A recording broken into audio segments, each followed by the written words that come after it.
came out today to clip the clover and rye that I've had out here that I've showed you guys in the past couple videos earlier this spring.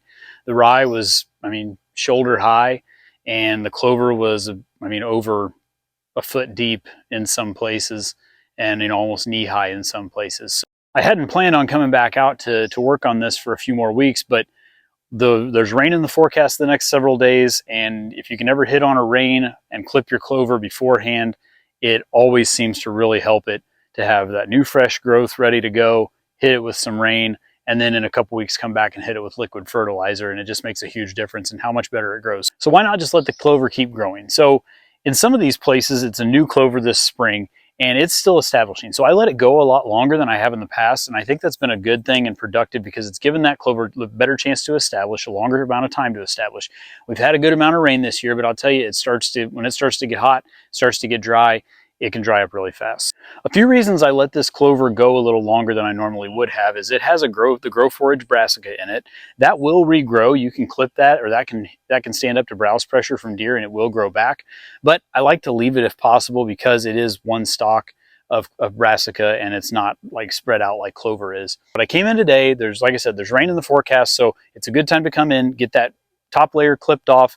Some of the crimson clover has already gone to seed, which is great. So I clipped that off, and that should spread that out to give me some new clovers, some new crimson clover growth here this summer, even in the next fall.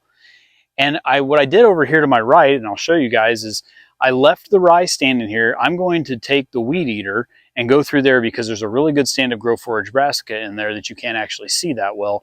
And I'm going to use the weed eater to clip that because it's not as big of an area to take down and have a better chance to leave that grow forage brassica alone and not clip it back or run over it with big tractor tires.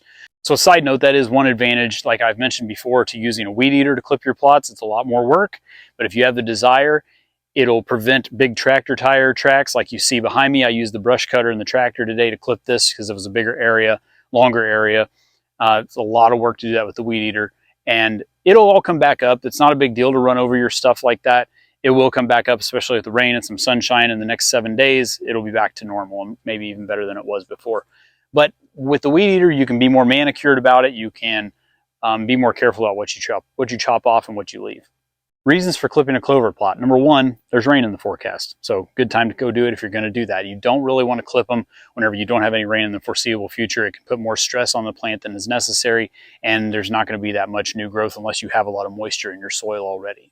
Number two is if you have some annual clovers, like I had crimson clover, or even some perennial clovers in there that the heads have turned brown on, that they've gone to seed, that's a good opportunity to go in, scatter those, get those seeds spread out everywhere. You're going to get some free seed out of that and some new growth from that as well. If you have rye in your plot like I do, and it has gone to seed, which some of ours has, but not a lot of it, but I went ahead and elected to go ahead and chop that today anyway. You can spread that seed as well, and that will reseed itself and grow back for you this summer, next fall as well. So you get some free seed out of that. Another reason is deer like the new fresh growth. They don't like the stiffer stemmed, the mature growth because it's it's not as palatable for them. So anything that's new growth, they're going to be interested in that more than they are in the older growth or the more mature growth. Another reason for clipping is it also, when it takes down that head that's getting close to coming out whenever your clover is going to go into reproduction, if you chop that, it tells that clover it's time to keep growing. So it promotes new growth by chopping it off. It seems counterproductive, but actually by chopping your clover back, you are encouraging that clover to regrow and again, become more palatable for your deer. So those are the reasons for clipping your clover food plot. It can be a fun project. It makes things look really nice. But also, like I said, all those other reasons are huge benefits as well. The next time I'll be able to be out here will probably be a couple more weeks. I'll come back, hopefully spray this with liquid fertilizer.